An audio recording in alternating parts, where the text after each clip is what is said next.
কথা ছিল একটি পতাকা পেলে আমাদের সব দুঃখ জমা দেব যৌথ খামারে। সম্মিলিত বৈজ্ঞানিক চাষাবাদে সমান সুখের ভাগ সকলেই নিয়ে যাব নিজের সংসারে। স্বাধীনতা, দীর্ঘ ঔপনিবেশিকতার শাসন পেরিয়ে শত শহীদের রক্তে রাঙানো এ দেশ গড়ার স্বাধীনতা। স্বাধীনতা চিন্তার, চেতনার, জীবন ধারণের, মত প্রকাশের। দেশের ধর্মের ধ্বজাধারী সরকারের বিরুদ্ধতার স্বাধীনতা। কৃষকের আত্মহত্যা কিংবা শ্রমিকের মজুরি অথবা শিক্ষার অধিকার নিয়ে প্রশ্ন তোলার স্বাধীনতা। আমাদের একতায় গড়া অধিকার এ দেশের স্বাধীনতা। গৌরবের সেই অর্জনকে দেশভক্তির বিজ্ঞাপনের শোকেসে বন্দী করতে চায় যারা, তারাই দেশের স্বার্থে দশের স্বার্থে প্রশ্ন তুললে দেশদ্রোহিতার অভিযোগে পিছু হটাতে চায় এ দেশকে। আদতে তাদের মাথায় চলে ইতিহাস ভোলানোর মিথ্যা চক্রান্ত। কিন্তু আমরা যারা দেশের প্রকৃত উন্নতির স্বার্থে লড়ি, দেশের সাফল্যে গর্বিত হই, ব্যর্থতায় চোয়াল শক্ত করি, এ অর্জন যে তাদেরই সংগ্রামের। ওই ধর্মের ধ্বজাধারী সংঘ পরিবার কিংবা হিন্দুত্ববাদের নিক্তিতে ওজন করা ভুয়ো দেশভক্তরা আদৌ ধারে কাছে আসে না এই মুক্তির ইতিহাসের। বারবার সেই ইতিহাসকে ছুঁয়ে দেখা যে আমাদের কর্তব্য। দেশের মানুষ কোনোদিনই তিরঙ্গা জাতীয় পতাকাকে সম্মান করবে না। ৩ সংখ্যাটি অশুভ।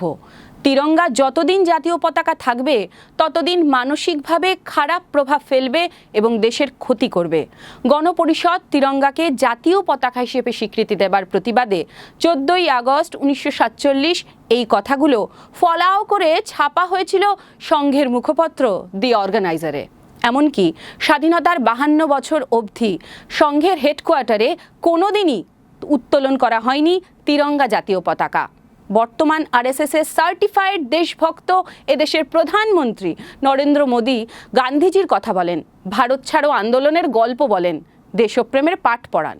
আচ্ছা বলুন তো, নরেন্দ্র মোদী কি ভুলে গেলেন গান্ধীজির বুকে পয়েন্ট ব্ল্যাঙ্ক রেঞ্জ থেকে গুলি করেছিলেন যে নাথুরাম গডসে, তিনি ওনারই আলমা মেটার আরএসএসের সদস্য? হাজার হাজার ভারতবাসী যখন সত্যাগ্রহে, তখন আরএসএস প্রতিষ্ঠাতা কেশব বলিরাম হেডগেওয়ার তার কর্মীদের সত্যাগ্রহে অংশ নিতে নিষেধ করেছিলেন।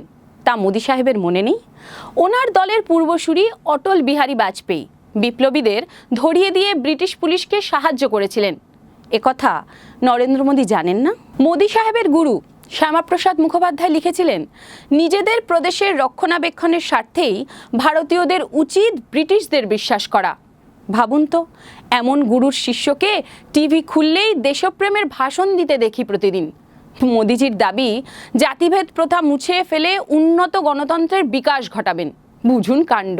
দ্বিতীয় সংঘচালক গোলওয়ালকর, যিনি তার বাঞ্চ অফ থটসে জাতিভেদ প্রথাকে দেশের শক্তি বলে দাবি করে গেছেন, তার জীবনী লেখক নাকি জাতিভেদ মুছবে দেশ থেকে।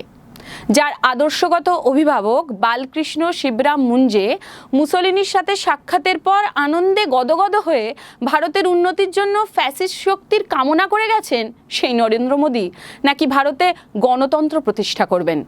ওনার হিরো সাভারকর সেলুলার জেলে বন্দি থাকাকালীন গোঁড়াদের ক্ষমা প্রার্থনায় মুচলেখা দিয়েছিলেন, আর সেই উনি দেশবাসীকে ভুয়ো দেশপ্রেমের ফানুসে ওড়ান। দিল্লির রাজপথে প্রধানমন্ত্রী যখন তিরঙ্গা জাতীয় পতাকার নিচে দাঁড়িয়ে সংবিধান মেনে দেশ পরিচালনার নিখুঁত অভিনয় করেন, নাগপুরের রেশিমবাগের হেডকোয়ার্টারে মোহন ভাগবত গোফের নিচে মুচকি হাসেন। আসলে মোহন ভাগবত আলবাত জানেন তাদের ফ্যান্টাসির ওই হিন্দু রাষ্ট্রে সংবিধানের প্রস্তাবনা মেনে গণতন্ত্রের বালাই নেই। ধর্মনিরপেক্ষতা, সমাজতান্ত্রিকতা, প্রজাতন্ত্র, সামাজিক সমতা, এসব ভারী শব্দবন্ধের নাম নিশানও নেই। মোহন ভাগবত আলবাত জানেন তাদের ফ্যান্টাসির হিন্দু রাষ্ট্র আসলে ফ্যাসিস্টদের জন্যই টেলারমেড। তাদের ফ্যান্টাসির হিন্দু রাষ্ট্র আসলে নাৎসিদের জার্মানির কার্বন কপি। আজও এদেশের বুকে খুন হয়ে যায় আকলাখ পেহেলু খানরা। স্রেফ ধর্মের ঠুলি পরিয়ে আদালতে খুনিদের পক্ষে সওয়াল করেন আইনজীবী। কানপুরের অনতি দূরে পেহেলু খানের ছোট্ট গ্রামের প্রতিটা ঘরের পাঁচিল ভেঙে যায় তখন। এক ছাদের নিচে দাঁড়িয়ে গোটা গ্রামটা তখন একবিংশ শতকের ভারতে গরিবীর সাথে লড়ে। হাথরাসের গ্রামে ধর্ষিতা হয়ে খুন হয় দলিত তরুণী। ওরা জাতপাতের জিগির তোলে, ঠিক তখনই এই দেশ গর্জে ওঠে রাগে, ক্ষোভে, ঘৃণায়। খুন হয়ে যান প্রতিবাদী সাংবাদিক গৌরী লঙ্কেশ। জেল হেফাজতে থাকেন তিস্তা, শীতলবাদ, মোহাম্মদ জুবেইররা। স্বাধীনতা পরবর্তী সর্বোচ্চ মন্দার শিকার ভারতের অর্থনীতি। প্রতিদিন বাড়ছে নিত্য প্রয়োজনীয় জিনিসের দাম, আর পসরা সাজিয়ে বসে দেশ বিক্রিতে মনোযোগী নরেন্দ্র মোদী। শ্রমিক, কৃষক সহ সাধারণ মানুষের সামাজিক সুরক্ষা বড়সড় প্রশ্নচিহ্নের মুখে। দেশ দখলের উচ্চাকাঙ্ক্ষায় দেশ বিকোচ্ছে কেন্দ্রের সরকার, আর সংসদ সাজছে গরিব জনতার পেটের ভাত মেরে। দেশের শিক্ষা, সংস্কৃতি, অর্থনীতি, স্বাধিকারকে বারবার তলানিতে নিয়ে যেতে চায় যারা, সেই তাদেরই প্রতিনিধি নরেন্দ্র মোদী টিভির পর্দায় নিত্য নতুন অবতারে হাজির হয়ে বলেন, ভারত আবার জগত সভায় শ্রেষ্ঠ আসন লবে। সত্যি কি নির্মম প্র্যাকটিক্যাল জোক, তাই না? এদেশের মননে স্বাধীনতার স্বাদ, এদেশের মগজ চেতনারসে সিক্ত, এদেশের শিরদাঁড়ায় এখনো বাজে চট্টগ্রামের বিউগল। আর তাই কৃষক বিরোধী কৃষি বিলের বিরুদ্ধে রাস্তায় নামেন এদেশের কৃষকরা। দিল্লি উপকণ্ঠে লাগাতার অবস্থানে ছিনিয়ে আনেন এদেশের ক্ষেত খলিহানের দাবি, পেটের হক। এই দেশের মানুষ যত্নে আগলান তাদের লড়াইয়ের ইনকেলাবি ডায়েরি। পাশে থেকে লড়েন মুষ্টিবদ্ধ হাতে, আর উদ্ধত শাসকের বিরুদ্ধতার রসদ যোগায় বামপন্থা। ভারতের নাগরিকের এদেশে থাকার অধিকার কেড়ে নিতে চায় বিভাজনের সরকার। মানুষ বাঁধে বামপন্থা। জনগণকে সাথে নিয়ে ভেঙে ফেলে ভাঙাভাঙির চক্রান্ত। মিথ্যে মুখোশের আড়ালে ভুয়ো দেশভক্তির সরকার আপোষ করে দেশের নিরাপত্তায়। ছাত্র যুবর ভবিষ্যৎকে অন্ধকারে ঠেলে দিয়ে আনে অগ্নিপথ। প্রতিবাদে মানুষকে সাথে নিয়ে পথে নামে আবারও বামপন্থীরা। সেই প্রতিবাদ থামেনি এখনো, থামবে না শেষ না দেখে। ওরা যতবার মুখ বন্ধ করতে চায় ইতিহাসের, যতবার জাতপাতের হিসেবে গুলিয়ে দিতে চায় সমাজের অঙ্ক, ততবার, ঠিক ততবার এ দেশের মানুষ ওদের মিথ্যের ব্যারিকেড ভাঙে।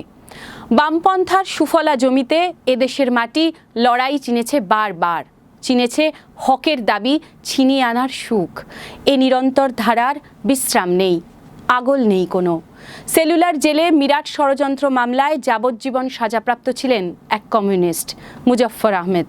ভারতের কমিউনিস্ট পার্টির অন্যতম প্রতিষ্ঠাতা কাকাবাবু ছিলেন মাস্টারদার সহযোদ্ধা আমাদের পূর্বসূরি গণেশ ঘোষ। জেলবন্দীদের অধিকার আদায়ের জন্য করেছিলেন আমরণ অনশন। আজাদ হিন্দ বাহিনীর নারী সংগঠনের নেত্রী ক্যাপ্টেন লক্ষ্মী সাইগল বুক চিতিয়ে লড়েছেন বার্মার জেলে। কমিউনিস্ট পার্টির পক্ষে এআইসিসির অধিবেশনে পূর্ণ স্বাধীনতার দাবি তুলেছিলেন স্বামী কুমারানন্দ ও মৌলানা হসরত মোহানি। হ্যাঁ, দেশপ্রেমের ডিকশনারিতে ধর্মের কোনো ঠাঁই নেই। দীর্ঘ 17 বছর গ্রেপ্তারি পরোয়ানা নিয়ে কৃষক শ্রমিকদের সংগঠিত করেছেন। নৌবিদ্রোহের ব্লুপ্রিন্ট তৈরি করেছেন বিটি রণদিভে, কমরেড রণদিভে। একা জেলের সেলে রাত কাটিয়ে জেলের করিডোরে ইনকিলাবি স্লোগান তুলেছিলেন আমাদের কমরেড এ.কে. গোপালন। 1947 সালের 15ই আগস্টের ভোরে তিরঙ্গা পতাকা উড়েছিল তার হাতে। সেই পতাকা যা আজও এদেশের কমিউনিস্ট পার্টির প্রতিটি কোণায় জ্বালে গর্বের মশাল, প্রতিদিন, প্রতিনিয়ত। অনেকে জানেন না, তাতে কি, ইতিহাস তো জানে। ভারতের স্বাধীনতার লড়াইয়ে ইতিহাসের প্রতিটি পাতায় এমন আরও শত শত নাম সাহস যোগায় এখনও। কল্পনা দত্ত মাস্টারদার ভরসার পাত্রী, আমৃত্যু ছিলেন কমিউনিস্ট পার্টির কর্মী। অম্বিকা চক্রবর্তী চট্টগ্রাম অস্ত্রাগার অভিযানের অন্যতম কাণ্ডারি, জেল খেটে বেরিয়ে ভরসা রেখেছিলেন বামপথেই। গণেশ ঘোষ ছিলেন সিপিআই সদস্য। এমনকি চট্টগ্রাম কাণ্ডের সর্বকনিষ্ঠ সদস্য সুবোধ রায় বন্দিজীবন শেষ করেই যোগ দেন কমিউনিস্ট পার্টি অফ ইন্ডিয়ায়। এ ইতিহাসের শেষ নেই, এ ইতিহাসের সীমা নেই। দেশ বেচতে চেয়েছিল ওরা তখনও। আমাদের পূর্বসূরীরা রুখে দাঁড়িয়েছিলেন। জাতি, ধর্ম, বর্ণ নির্বিশেষে ভারতবাসীর হাতে হাত রেখে ব্রিটিশদের বিরুদ্ধে লড়েছি আমরা। মিথ্যে দেশপ্রেমের কুয়াশা থেকে ভারতকে মুক্ত করেছি সকলে, জয় করে এনেছি স্বাধীনতা। ভারতবাসীর সাহস, আত্মগরিমা, দেশপ্রেমের পিঠ চাপড়েছে গোটা বিশ্ব। ওরা গুলিয়ে দিতে চেয়েছে বারবার, আমরা শিরদাঁড়া টান টান রেখে উত্তর দিয়েছি প্রতিটি আঘাতের। যতবার এ দেশের কৃষক বঞ্চিত হবে, শ্রমিকের পেটে টান পড়বে, শিক্ষাকে কয়েক মাইল পিছিয়ে দেওয়ার চক্রান্ত হবে, ততবার, ঠিক ততবার ভারত আজাদির জন্য লড়বে। ভারতের গ্রাম, শহর, নগর, বন্দর থেকে দৃঢ় প্রত্যয়ে স্বাধীনতার স্লোগান তুলবেন। হ্যাঁ, আপনি, আপনার মতো আরও অনেকে, আপনার মতো আরও শত শত ভারতবাসী। আজাদি, আজাদি ভুকমারি ভারত থেকে, আজাদি সামন্তবাদ থেকে, আজাদি নৈরাজ্যবাদ থেকে, এই জাত পাত ধর্মের রাজনীতি থেকে দেশপ্রেমের আজাদি, আজাদি সাম্যবাদের দেশ গড়ার লক্ষ্যে।